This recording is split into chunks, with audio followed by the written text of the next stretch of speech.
Alors, citoyennes, citoyens, on vous ment, on vous trompe tous les jours et aujourd'hui, on va vous expliquer comment. Alors, on va tout de suite commencer avec Vincent Nozick, qui est maître de conférence à l'université Paris-Est Marne-la-Vallée, dans le laboratoire d'informatique Gaspard Monge, et expert de la détection et de la falsification d'images et de vidéos. Toi, Vincent, tu traques les vidéos deepfake, tu es le gentil. Tu vas nous expliquer comment font les méchants. C'est ça, comment font les méchants et comment font les gentils pour voir comment font les méchants. Alors pour rentrer dans le sujet, on va tout de suite passer une vidéo de Donald Trump, si on peut l'envoyer en régie. Today is a historic day. I have tremendous news. Today we eradicated AIDS. Thank God. Thank you, Donald Trump. It's done. All done, folks. I took care of it. It took 30 years to eradicate this horrible disease which killed so many people. So many. So sad. But today, it's finished. All over. AIDS is finished. I made not just America great again, but the world, folks. Donald Trump did it. Alors là, on a un exemple particulièrement réaliste, y compris dans les intonations, dans le visage, pour une bonne cause, mais c'est pas toujours le cas, évidemment. Parfois, on est trompé pour de mauvaises raisons. Alors, comment on arrive à faire des vidéos comme ça ? Alors là, il s'agit d'un deepfake. C'est un programme d'intelligence artificielle qui permet de prendre le visage de quelqu'un sur une vidéo et de le mettre sur quelqu'un d'autre. Voilà, donc c'est ce qu'on vient de voir là. Dans ce cas précis, par exemple, il y a une scène qui a été tournée avec un acteur qui dit des bêtises, par exemple, et sur qui on met le visage de Donald Trump automatiquement avec un logiciel de deepfake. Alors, on va peut-être décomposer ce mot, deepfake, pour l'expliquer. Deep et fake, évidemment. Alors, deep, c'est pour le deep learning. Alors, deep, c'est-à-dire profond, et ça fait référence à l'apprentissage profond. C'est une technique d'intelligence artificielle qui fonctionne très très bien. Et fake, c'est pour une falsification. Voilà. D'accord. Alors, on va peut-être continuer avec un autre exemple. C'est celui de Shining. On va voir qu'on arrive à remplacer un acteur dans la vidéo. Vous avez le vrai acteur en bas et Jim Carrey en haut. Et vous voyez qu'on se retrouve avec un visage qui est très proche. Je te laisse commenter. Alors, pour ce genre de technique, on a besoin d'une grosse base de données d'images des deux acteurs. Voilà. Donc, le deep learning, c'est une technique qui va apprendre, et elle va apprendre sur des données.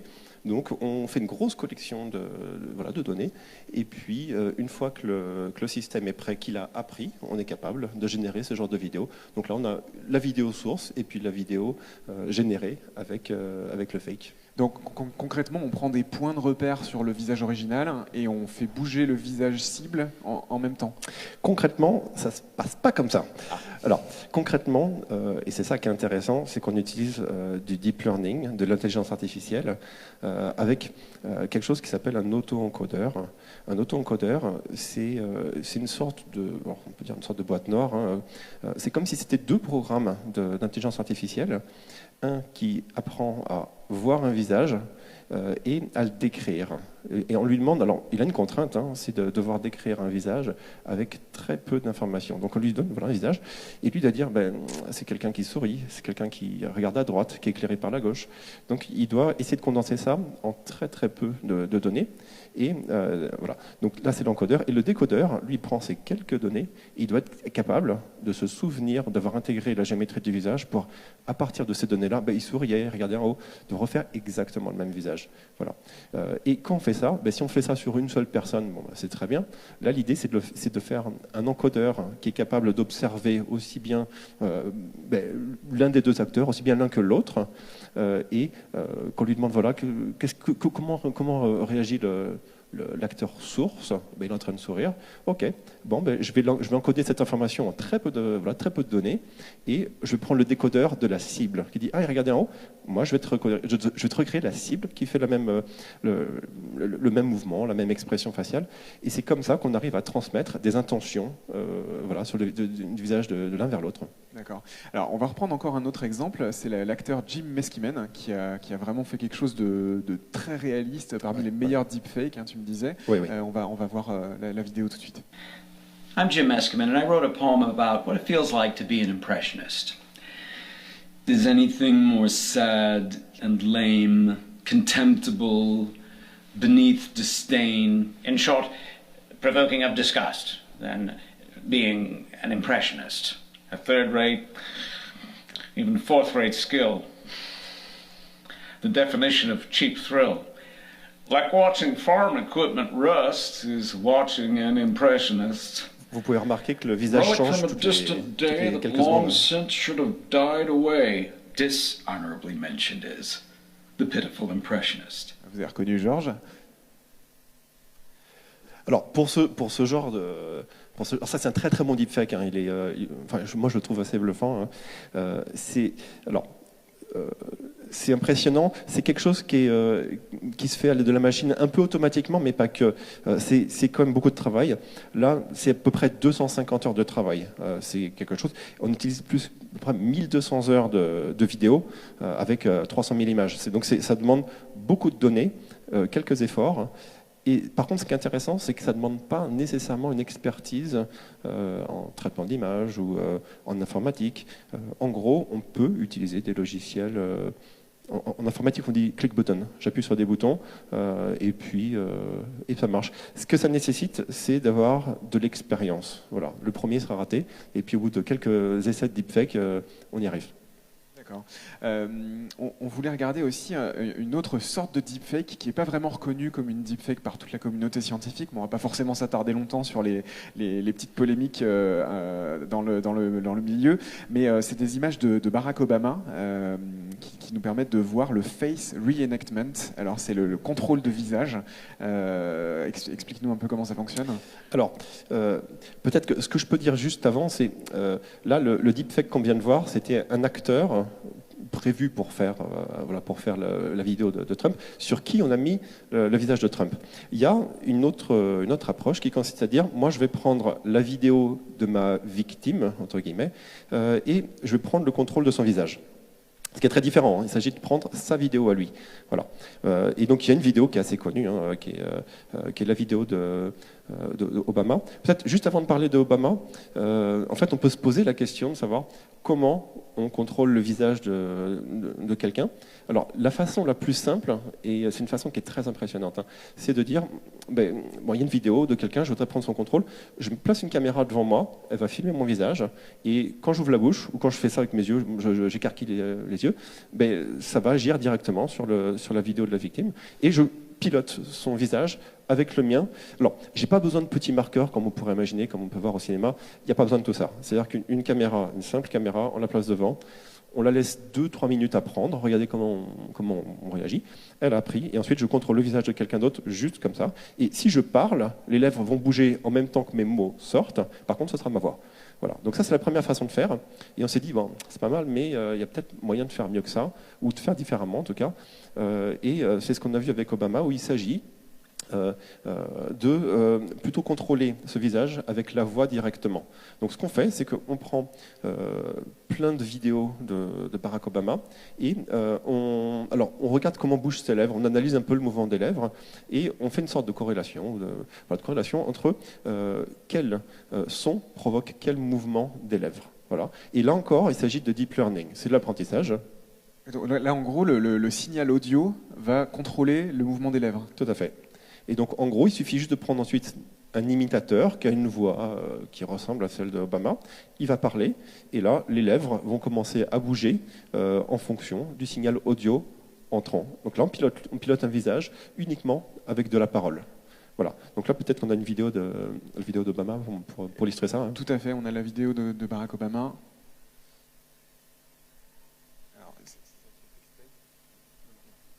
Alors peut-être qu'on n'a pas la vidéo de Barack Obama en régie.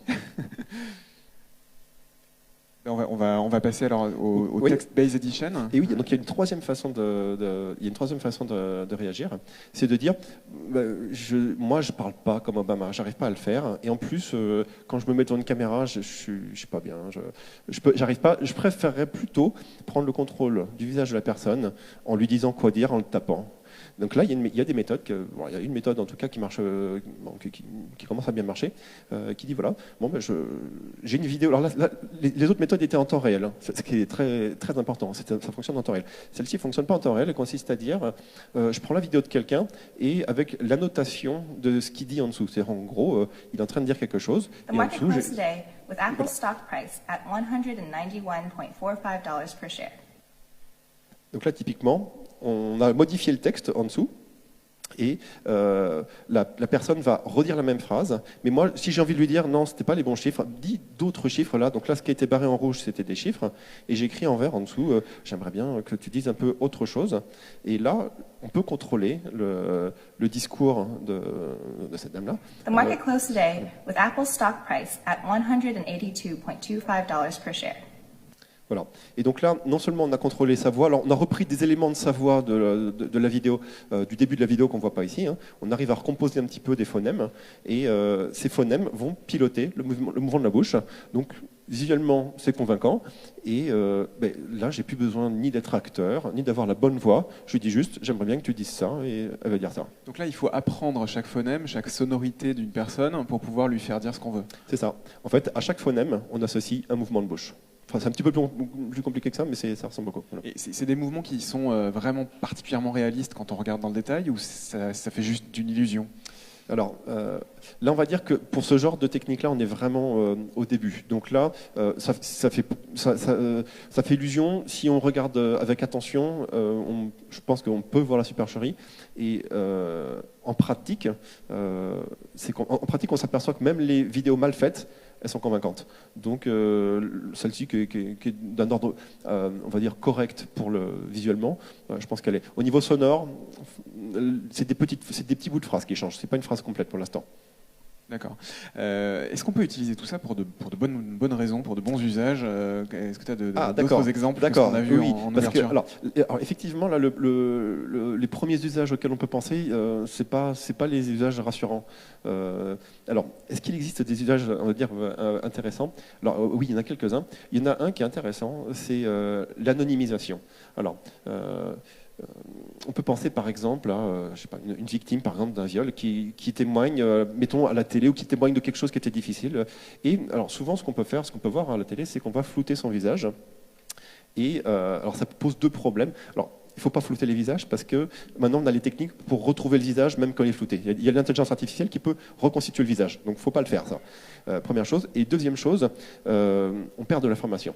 Il y a une méthode qui consiste à dire je vais prendre un deepfake, mais pas le deepfake de quelqu'un. On est capable aussi en intelligence artificielle de générer un visage qui n'existe pas. C'est le visage de personne. On génère un visage, on génère le deepfake qui va avec et on le colle sur la personne. Qu'est-ce que ça fait?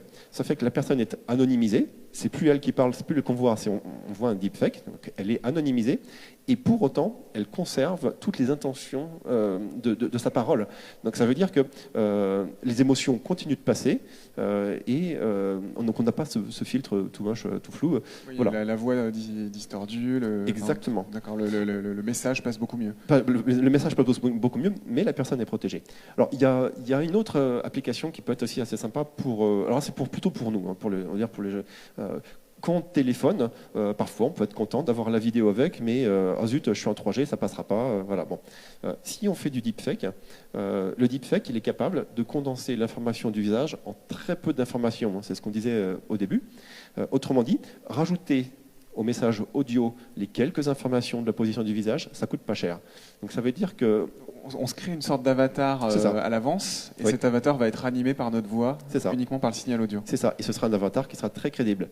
Donc maintenant, moi, je peux, si ça se met en place, ce qui n'est pas encore le cas, hein. Si ça se mettait en place, je pourrais téléphoner, on va dire, avec ma vidéo à moindre coût, même en 3G. Ça passe. Voilà. Et puis ensuite, il peut y avoir des applications d'entertainment, enfin de jeux ou pour faire des choses un peu jolies, un peu rigolotes. Voilà. Alors, pour revenir à la question des méchants, entre guillemets, Ouais.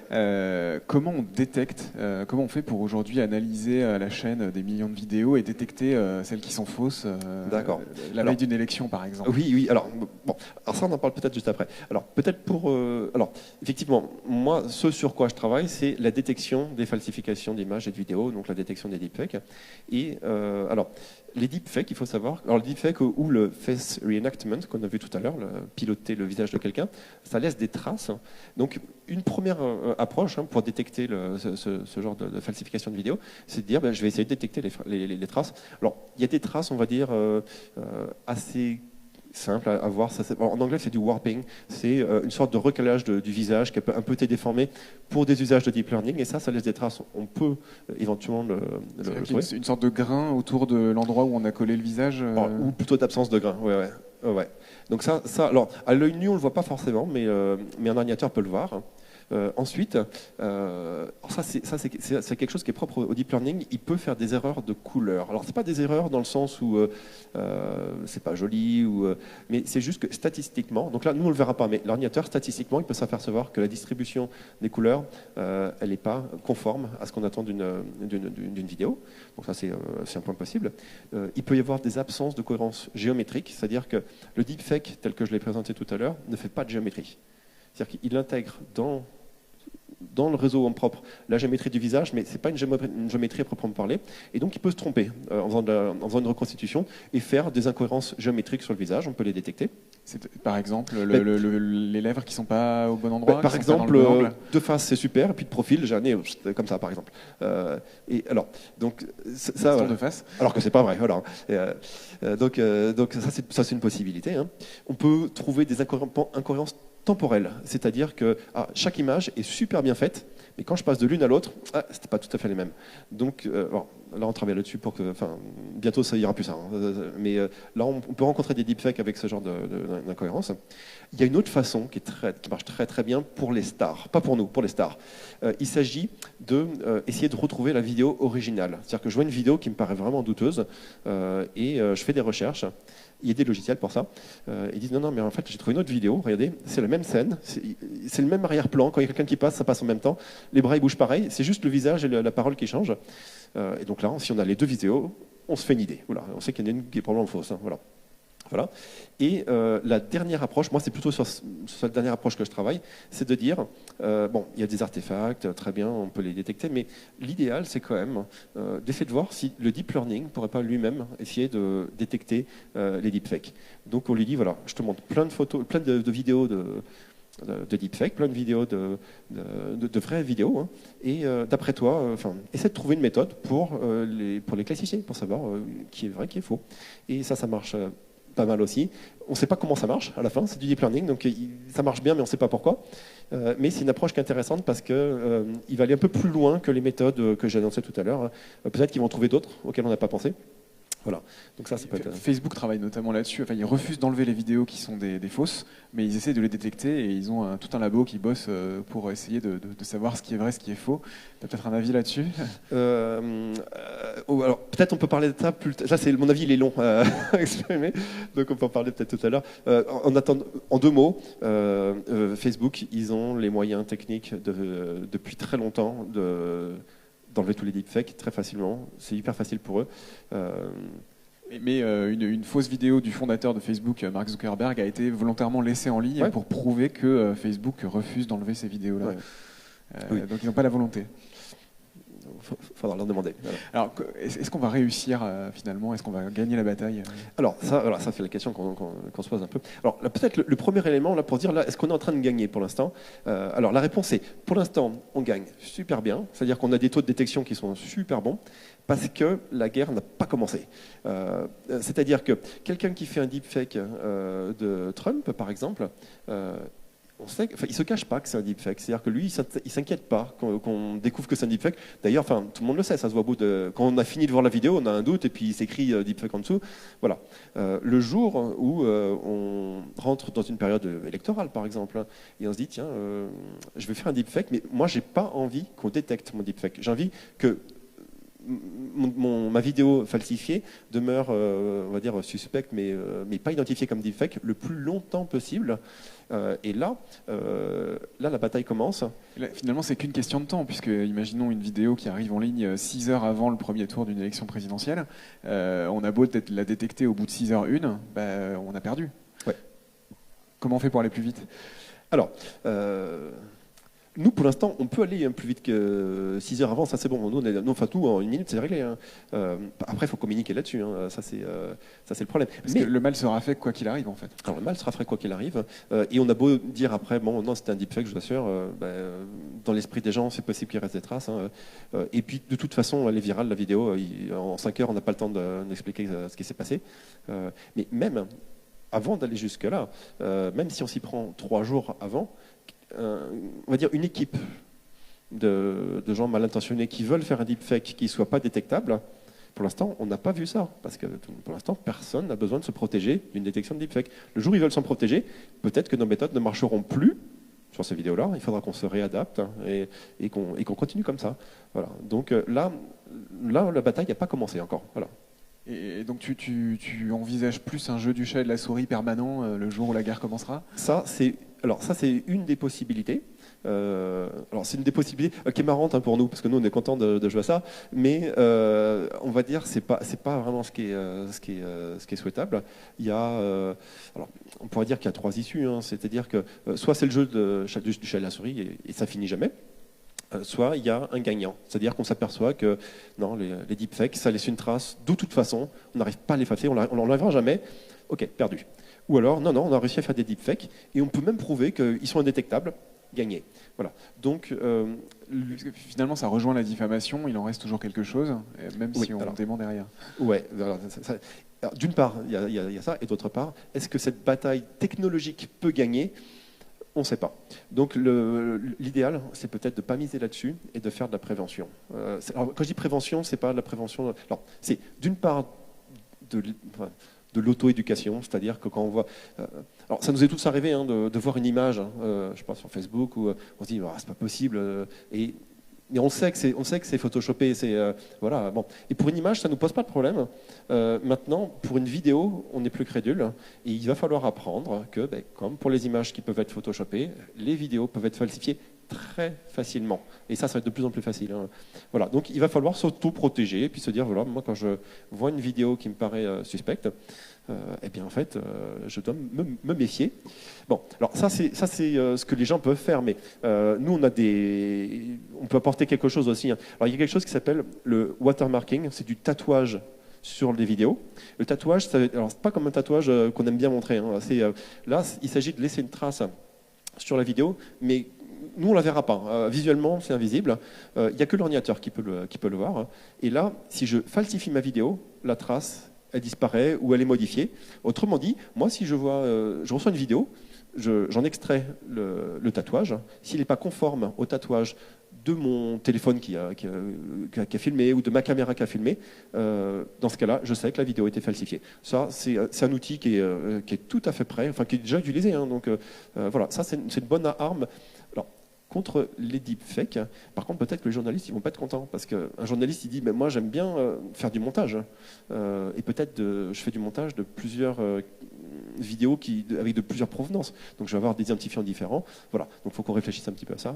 Mais globalement, il y a des solutions qui s'annoncent pour essayer de se protéger des deepfakes avant leur création. Donc ça va être le malheur de Yann Barthès. Oui, éventuellement. Oui. Qui sont les meilleurs aujourd'hui pour faire des deepfakes? Est-ce qu'il y a des laboratoires dans le monde qui sont particulièrement en avance? Alors, il y a les Allemands sont très bons pour ça, et les Américains. Alors, à Stanford, donc globalement à Stanford, ils sont très très bons pour ça. Eux, ils ont pris de l'avance mais c'est quelque chose qui avance mondialement. Donc voilà, donc c'est une avance qui ne va pas être conservée longtemps. D'accord. Avant d'accueillir notre deuxième invité, je voulais vous montrer une dernière vidéo qui est celle de l'appli Zao, qui est une appli asiatique qui arrive à faire du remplacement de visage de façon assez impressionnante pour n'importe qui sur le smartphone. Vous reconnaissez Léon, le film Léon, avec Jean Reno et Nathalie Portman. avec le visage de l'utilisateur Do par-dessus. you know it's love if you've never been in love before? 'Cause I feel it. Where? In my stomach. Bon, voilà, en tout cas, n'importe qui peut avoir le charisme de Jean Reno. Donc on va en profiter pour accueillir notre deuxième invité, Nicolas Aubin, qui va nous rejoindre sur scène. Alors je vais voir s'il est en approche.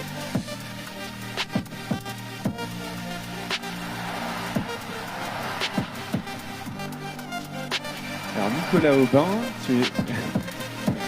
Merci pour lui.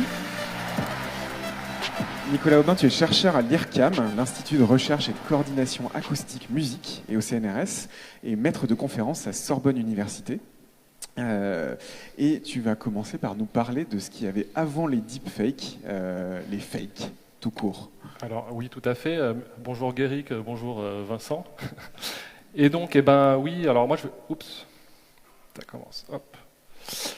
Je vais vous parler du côté de l'audio. Donc Vincent a parlé de l'image, nous on va parler d'audio et de voix, en l'occurrence de synthèse vocale. Ah, décidément, il ne veut pas... Ok.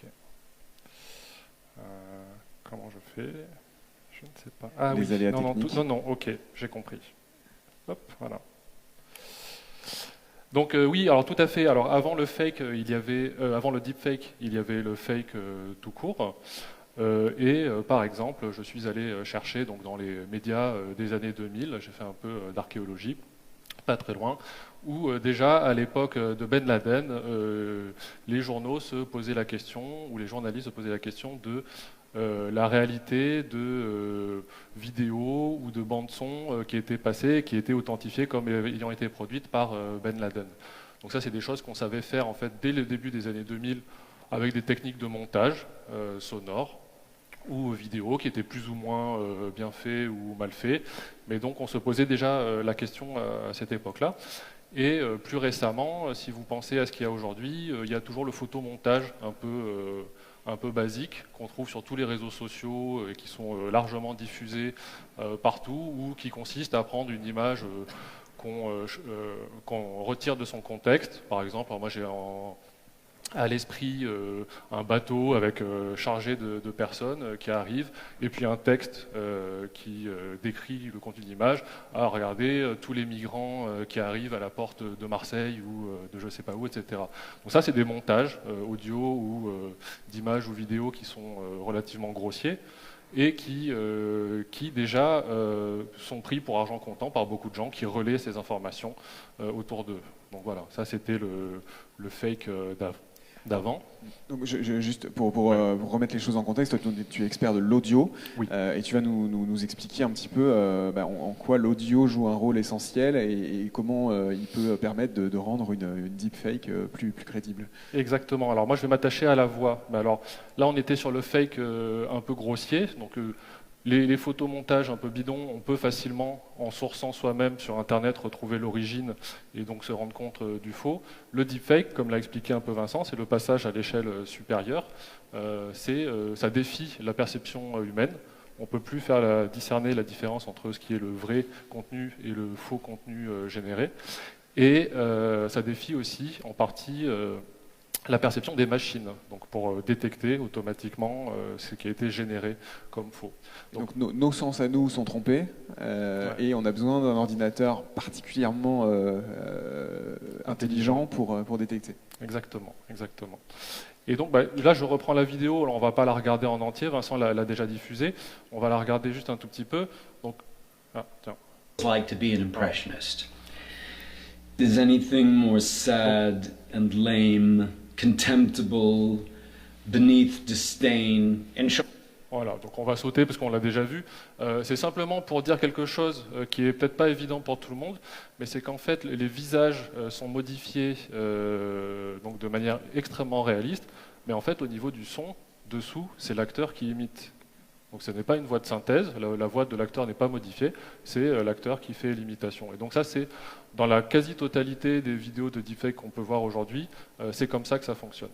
Il y a quelques essais que tu as montrés qui ont été faits, mais qui sont très réduits et pas encore utilisables en soi. Donc tout ça pour dire que en fait, modifier la voix, c'est quelque chose qui va être plus difficile que modifier l'image. Donc il y a plein de raisons pour ça, on ne va pas peut-être débattre là-dessus maintenant.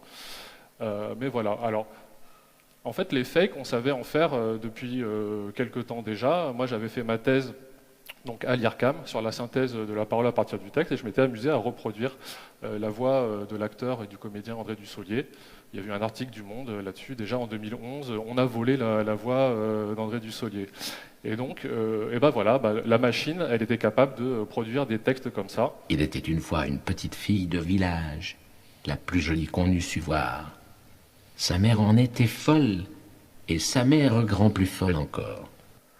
Donc ça, ce que vous avez entendu, c'est pas le vrai André Dussolier. C'est une phrase qu'il n'avait pas prononcée et qu'on avait appris à la machine à lui refaire dire, donc à partir de bases de données de la voix d'André Dussolier. André Dussolier était venu réenregistrer la même phrase pour comparaison, et donc ça donnait ça. Il était une fois une petite fille de village, la plus jolie qu'on eût su voir. Sa mère en était folle, et sa mère grand, plus folle encore. Donc c'était des techniques qui ont déjà presque 10 ans, qui sont anciennes.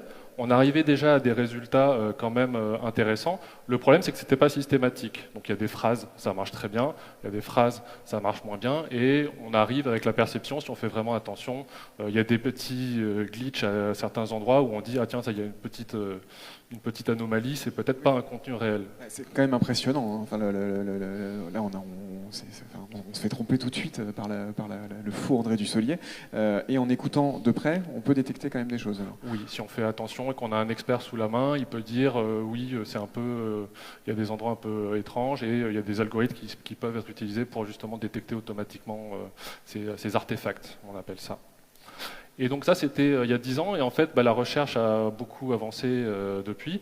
Et en 2018, donc on est passé au deep learning, et l'équipe de Google a proposé un algorithme qui s'appelle le tacotron. Alors, je ne sais plus pourquoi, mais c'est assez moche. Et donc, il y avait le tacotron 1 et le tacotron 2. Tacotron 2, c'était en 2018. Alors là, je vous montre des résultats d'un papier scientifique. C'est assez obscur, peut-être pour vous. On a un chiffre qui s'appelle le MOS. Alors, c'est un score. On fait écouter des enregistrements à des personnes et on leur demande de juger la qualité de l'enregistrement sur une échelle de 1 à 5. Si c'est une voix réelle, naturelle, on a 5. Si c'est une voix totalement dégradée ou inaudible, on a 1. Donc là, en 2018, ce papier dit que c'est la première fois qu'un système de synthèse vocale permet de générer une voix qui est aussi naturelle que la voix humaine réelle. Donc la voix humaine réelle, c'est Ground Truth, qui est juste au-dessus du dernier, qui a 4,6 de qualité et de naturel. Le tacotron est dans la même gamme de naturel. Donc là, c'est la première fois qu'on arrive à franchir ce seuil de naturalité des voix de synthèse. Donc on peut se dire, est-ce que le problème est réglé? Est-ce qu'on est tous foutus? Alors le problème qui est avec le caché un peu derrière, c'est que pour faire arriver à ce genre de résultat aujourd'hui, on a besoin de 25 heures d'enregistrement d'une personne. Donc quand on est Google et qu'on veut faire l'assistant vocal, on peut caster un comédien ou une comédienne, l'enregistrer 25 heures, et après créer la voix de synthèse, et après l'intégrer dans le système, enfin dans l'assistant vocal.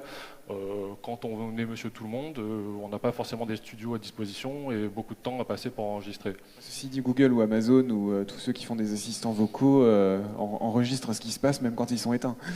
Alors oui, on va en reparler après. Et on va en reparler juste après en fait. Ouais. Et coup encore plus fort, c'est carrément en plus de la synthèse vocale. Donc la synthèse vocale, c'est une brique d'un assistant vocal. C'est un système plus complexe. Google a fait donc cette démonstration. J'ai oublié de mettre la vraie démonstration vidéo. Mais donc c'est leur assistant vocal, qui est un agent conversationnel, qui peut appeler automatiquement pour prendre un rendez-vous chez le coiffeur. Et donc ils ont fait une démonstration en direct où la voix de synthèse appelée arrivait à tenir une conversation avec l'interlocuteur au bout du fil et arrivait à planifier un rendez-vous chez le coiffeur en fonction des disponibilités qu'on avait. Donc tous ceux qui n'aiment pas passer des coups de fil pour prendre des rendez-vous ou commander à manger, ils pourront utiliser l'ordinateur pour le faire automatiquement. Alors ça, c'était un peu l'effet démonstration parce que Google était censé industrialiser ce truc-là dès cette année dans certains États américains, et en fait ça n'a pas eu lieu. Donc ce qui marche sur un exemple pour l'instant est peut-être pas marché sur tous les exemples, donc c'est encore à voir. Et ça c'est plus compliqué que faire des voix de synthèse, parce qu'il faut savoir gérer de la conversation, comprendre ce que l'interlocuteur dit et répondre de manière adéquate et générer la voix de synthèse, etc. Donc ça c'est encore plus compliqué. Alors concrètement, est-ce qu'on peut quand même, enfin on a compris que c'est pas pour demain, mais est-ce qu'un jour on pourra voler la voix de n'importe qui, la contrefaire et l'utiliser? Alors, eh ben, il y a des chercheurs qui se sont posé la question, donc un consortium de chercheurs, donc un papier qui est intitulé « Est-ce qu'on peut voler votre identité vocale sur Internet ?» Et ils ont fait une étude à partir des enregistrements qu'ils pouvaient récupérer de Barack Obama. Et ben, alors, le résultat positif, donc je prends un peu les mêmes échelles que tout à l'heure. Cette fois-ci, on a 2 scores, la qualité ou le naturel. Est-ce que la voix sonne naturelle et est-ce qu'elle est similaire à la voix qu'on cherche à reproduire ou à cloner? La voix naturelle, vous voyez, elle a 4.4 et 4.7, donc c'est très bon. Et en fait, tous les algorithmes de 2018 qui ont été utilisés ont des résultats extrêmement pauvres. Donc la conclusion de cet article, qui serait plutôt optimiste pour nous, c'est qu'on ne peut pas encore voler une identité sur Internet à partir de données récupérées hétérogènes de mauvaise qualité facilement. Alors j'aurais aimé conclure sur cette touche positive, mais en fait non. Une autre équipe de Google a publié quelques mois après. Donc ils arrivent à faire le même genre de choses, à cloner l'identité d'une voix en synthèse à partir de 5 secondes d'enregistrement de la voix d'une personne. Et donc là en atteignant des scores quasiment identiques à ceux que j'ai montrés tout à l'heure. Donc 5 secondes, c'est pas des données hétérogènes et grappillées, il suffit d'un d'un instant d'une vidéo. Un petit enregistrement et c'est réglé. Voilà. Et même dans le cas de l'étude précédente, en fait, pour les personnalités exposées, les personnalités politiques, etc., on peut tout à fait reconstituer des données beaucoup plus précises à partir de ce qui est disponible publiquement. Donc même l'article précédent concerne Monsieur Tout-le-Monde, mais finalement pour les personnalités exposées, c'est facile déjà aujourd'hui. Alors oui et non, mais il faut savoir que malgré tout, les personnalités exposées, même si elles interviennent, par exemple pour faire des discours à l'Élysée, etc., les enregistrements sont souvent de mauvaise qualité, c'est réverbéré, c'est bruité, etc. Donc c'est pas quand on dit qu'enregistrement de bonne qualité, c'est vraiment dans un studio professionnel, tout contrôlé. Voilà. Alors ça, c'était la première des choses. Et maintenant, on va se poser en fait la question de l'art du fake, parce que alors moi, je travaille à l'IRCAM. L'IRCAM, c'est un institut de recherche et de création. Donc, ce sont des chercheurs qui travaillent avec des musiciens ensemble pour élaborer de nouveaux outils de création artistique.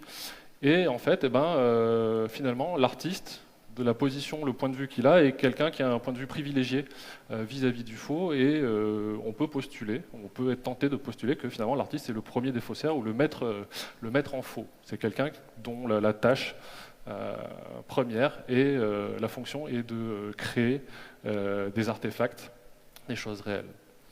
Donc là, j'ai simplement une anecdote là-dessus, c'est le peintre Giotto, qui était, je crois, un peintre du XIIIe siècle, qui était le premier qui a été estampillé comme artiste. J'ai lu que Dante avait créé le mot artiste justement pour décrire l'extrême réalisme de la peinture produite par Giotto.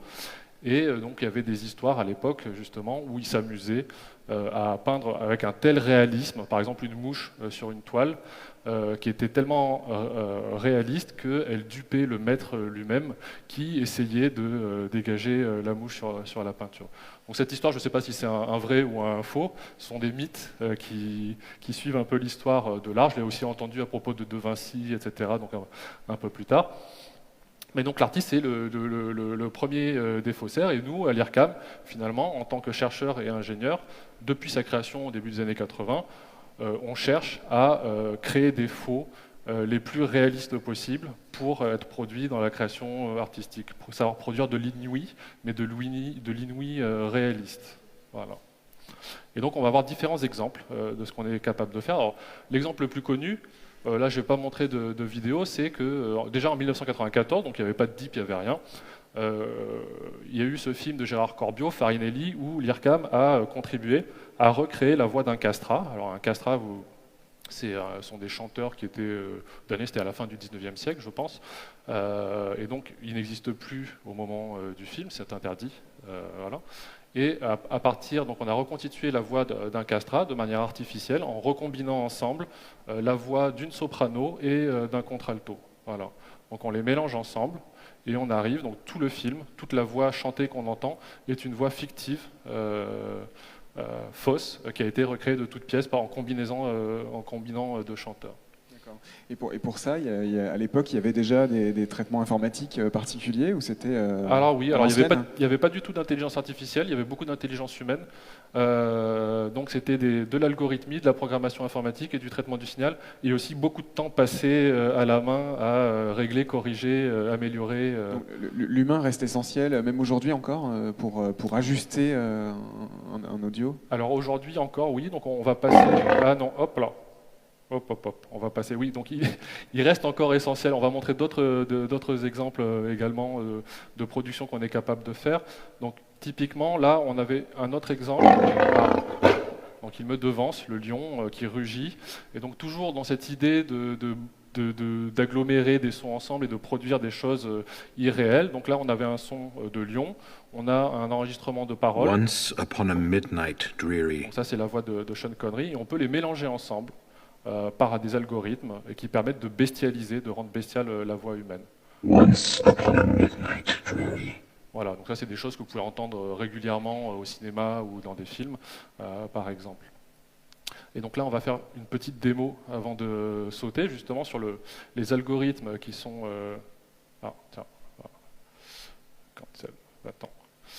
qui sont utilisés pour la transformation. Donc là, c'est un exemple. Donc on est au débat du second tour de la présidentielle de 2017.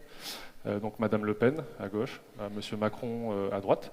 Et je vais vous montrer un petit peu des transformations. Donc on va essayer de régler le temps de parole des deux de manière équitable. Le CSA veille. Chacun prend son compte de transformation.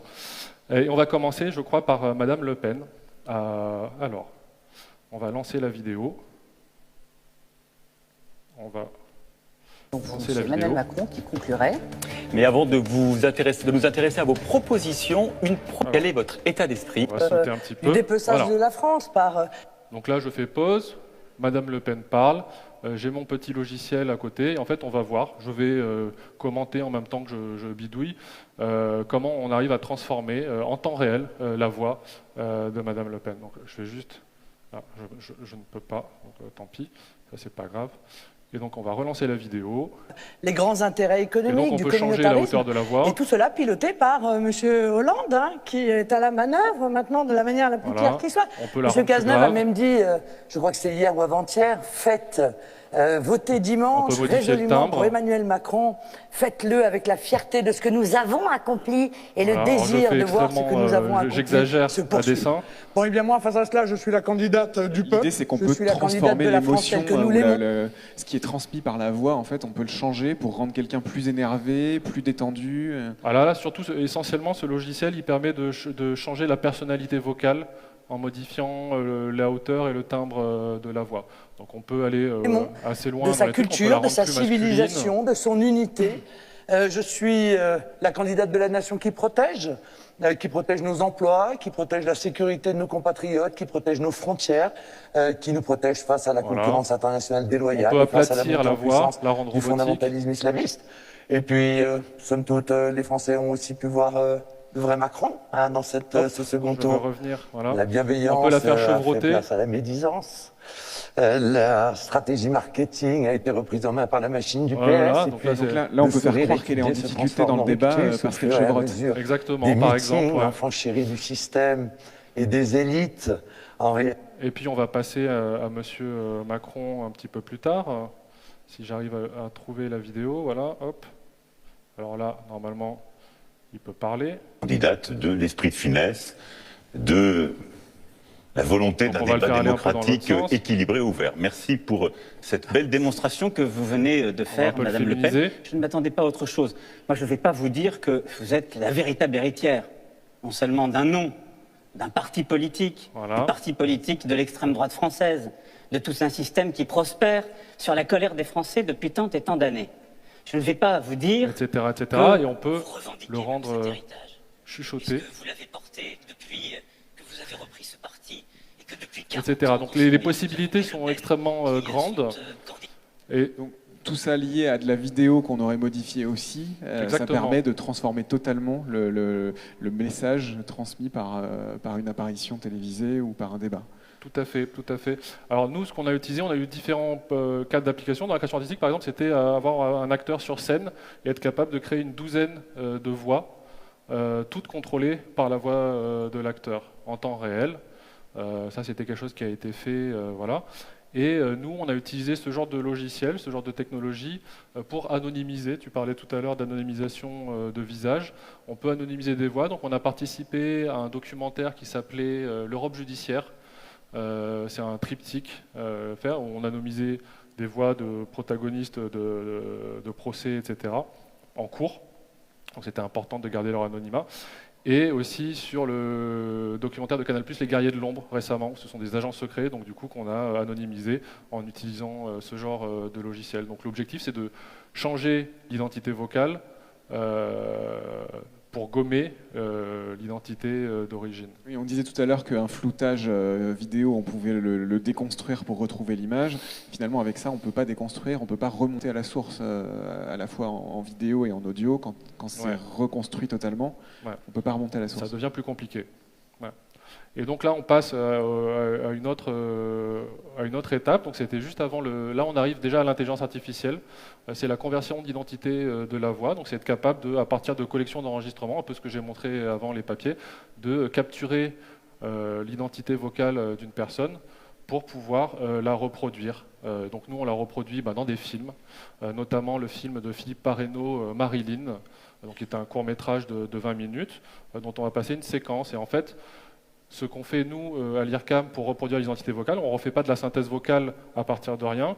On prend un acteur, un comédien, qui va interpréter, jouer le texte qui doit être dit, et qui va nous servir un peu d'équivalent de motion capture, tel que c'est utilisé par l'image, où on a le corps qui bouge, et après on applique une texture dessus. Là, on a le corps vocal de l'acteur et le ton qu'il veut donner de son interprétation, et on va transférer le timbre de la voix qu'on cherche à reproduire. Il y a l'émotion dedans, et on l'habille avec un timbre différent. Exactement. Ouais. Donc là, on a 2 extraits. On a le film Marilyn. Voilà. In the opposite corner, there is a mirror. Under the mirror, on a console table, there is a copy of a small Rodin sculpture of a nude woman,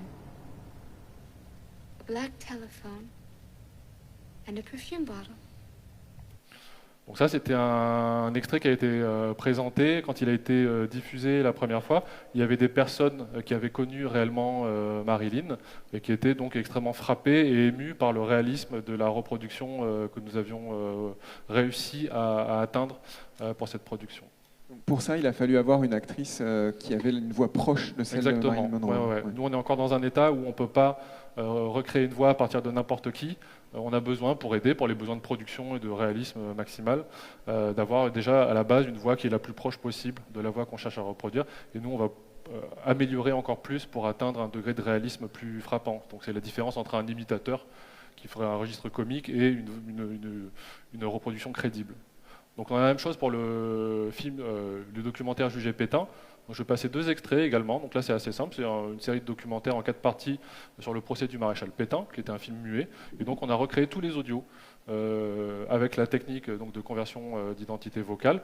Et donc j'ai un premier extrait ici avec l'acteur brut, qui au passage est l'acteur qui... Si vous deviez me condamner, que ma condamnation soit la dernière, et qu'aucun Français ne soit plus jamais condamné ni détenu pour avoir obéi aux ordres de son chef légitime.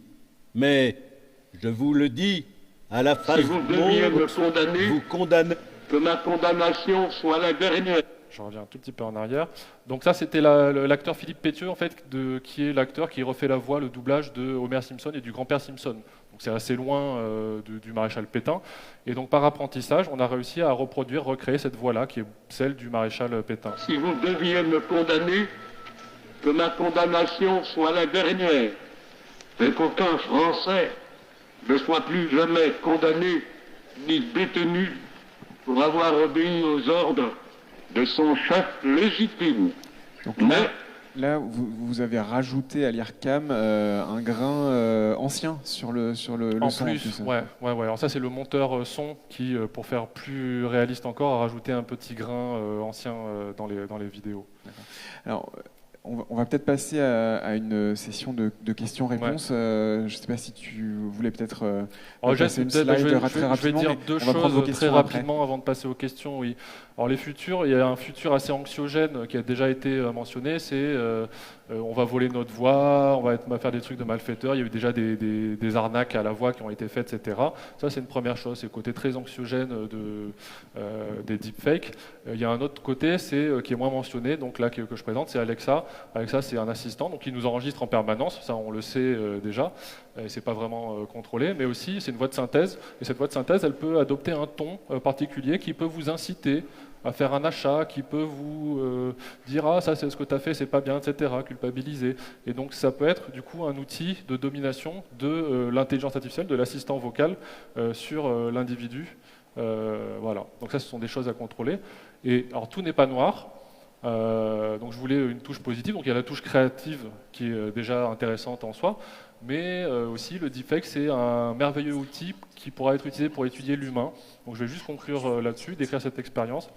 C'est une expérience qui a été réalisée à l'IRCAM dans le cadre d'un projet de recherche européen et qui consiste à utiliser quelqu'un qui parle. Donc on lui fait dire des phrases, il a un microphone, il a un casque et en fait il y a une boucle, il entend ce qu'il dit en temps réel. Donc c'est un peu comme le jeu du miroir. Sauf que en fait, dans la boucle, on a modifié un petit peu sa voix. Et cette modification de la voix, on l'a rendue un peu plus joyeuse ou un peu plus triste. Et en fait, il y avait eu deux conclusions de cette recherche. C'est que déjà, l'altération n'était pas perçue par l'individu, donc il ne sentait pas que sa voix était altérée. Et deuxièmement, c'est qu'en fait, il se sentait, son état émotionnel était dirigé vers, si on avait mis un peu plus joyeux, il se sentait plus heureux, et si on avait mis un peu plus triste, il se sentait plus triste. Donc tout ça pour dire que l'humain, c'est quelque chose d'extrêmement complexe à comprendre et à modéliser, et que le fait de pouvoir contrôler des images de synthèse ou du deepfake est un outil qui permet d'étudier la cognition de l'être humain, donc ce sont les neurosciences, et l'interaction des humains avec les humains. D'accord. Voilà. Est-ce qu'il y a une question dans la salle déjà? Alors, monsieur à droite, vous avez déjà un micro? Non, pas encore, on vous l'apporte. Je rappelle que les questions sont à l'usage de nos deux invités. Hein. Oui, pour les deux invités. Oui. Oui, juste une remarque et une question. Une première remarque, c'est lorsque vous parlez, c'est totalement désynchronisé, donc on se demande si vous êtes réel ou pas. Bon, ça c'est une remarque. Et une question, est-ce que vous n'avez pas l'impression de numériser la vraie vie avec votre technologie? Alors à qui est adressée la question? À tout le monde. À moi. Alors oui, je suis faux, effectivement, je ne suis pas là, je suis un hologramme. De numériser la vraie vie? De toute façon, la vraie vie est numérisée depuis longtemps, j'ai envie de dire. C'était quelque chose, en fait, c'est un point qui rend difficile, en fait, la distinction de ce qui est réel de ce qui est faux. Quand on était dans le monde physique non numérique, on a une réalité tangible, on peut la toucher et on peut vérifier si quelque chose existe ou n'existe pas. À partir du moment où on est passé dans l'ère du numérique, et tout est numérique aujourd'hui, dès qu'on regarde un truc sur un ordinateur, on ne voit pas une réalité, on voit quelque chose qui a été numérisé. Et ce qui est numérisé est modifiable, altérable et falsifiable. Et donc du coup, le fait que ce soit numérique, c'est quelque chose qui est plus difficile, c'est un peu immatériel, c'est plus difficile, on ne peut pas toucher l'intérieur de l'ordinateur, etc. Mais donc on baigne, et puis pas que depuis hier, depuis le début des années 2000, définitivement dans l'ère du numérique. Vincent, tu voulais réagir? Ouais. On peut aussi dire que la science, elle avance et c'est illusoire de vouloir la stopper. De mon sens, une réaction, c'est de se dire voilà, quel usage on peut en faire, quels bons usages on peut en faire, d'essayer d'anticiper, de réfléchir à ça. Il y a plein de bonnes choses qui peuvent venir de ça. Voilà, c'est à nous d'en faire quelque chose de bien, mais stopper la science, sous quelque prétexte que ce soit. C'est mieux d'y réfléchir plutôt que d'essayer de la stopper, je pense. Je ne sais pas si le monsieur voulait stopper la science. Non. Ah oui. Ah, super alors. On a le temps pour une autre question. Est-ce qu'il y a une question dans la salle encore? Sinon, moi j'en ai une, mais... Ah, il y a une question là-bas au fond. On vous amène un micro. Alors en fait, ma question, c'est par rapport à la détection des deepfakes. Du coup, on est à une ère où il y a quand même pas mal de défiance vis-à-vis des médias, donc on ne fait plus vraiment confiance aux médias traditionnels. Et je me demandais si, vu que le moyen de détecter les deepfakes, ça va être ces moyens-là, ils vont être dans les mains de soit l'État, soit dans des sociétés. Est-ce que ça risque pas de renforcer justement la méfiance vis-à-vis des médias et on sera plus du tout à même de dire ah cette vidéo est vraie, cette vidéo est pas vraie, on va devoir faire confiance à un organisme pour ça, donc c'est un peu, je sais pas. Enfin, voilà. Ça c'est une bonne question. Et alors, un élément de réponse, c'est de dire que nous, tous nos outils, ils sont en ligne, disponibles pour tout le monde, et ils sont open source. Ça veut dire qu'on a le droit de regarder dans le code et de vérifier que ça fait bien ce que ça dit que ça fait. Autrement dit, c'est pas un outil qu'on donne aux politiques ou aux journalistes, c'est un outil qu'on donne à tout le monde, vraiment à tout le monde. Donc, alors, à toutes les personnes qui sont capables de regarder dedans, effectivement, il y a peut-être cette chose-là, mais globalement, c'est pas un outil qui est caché. Donc, je pense que ce point-là, il peut être rassurant. On terminera sur ces mots. Oui, alors je peux peut-être rajouter aussi, je ne vais pas défendre la chapelle, mais ça peut aussi donner un nouveau rôle aux journalistes d'aller vérifier, lui, et de pouvoir dire qu'il a fait la vérification, que ce n'est pas une deepfake. Après, évidemment, personne ne doit être cru sur parole, journaliste ou pas, et c'est bien que les outils soient disponibles et qu'on puisse vérifier comment ils fonctionnent. Voilà. Boris. Merci à tous, on peut les applaudir. Merci beaucoup. Merci. Merci. Pour celles et ceux qui malheureusement auraient des velléités de nous quitter, je vous rappelle que la sortie est de ce côté, c'est important de sortir de ce côté. On va se donner quelques minutes le temps de changer la configuration de la salle et on se retrouve très très rapidement pour une très très belle table. À tout de suite.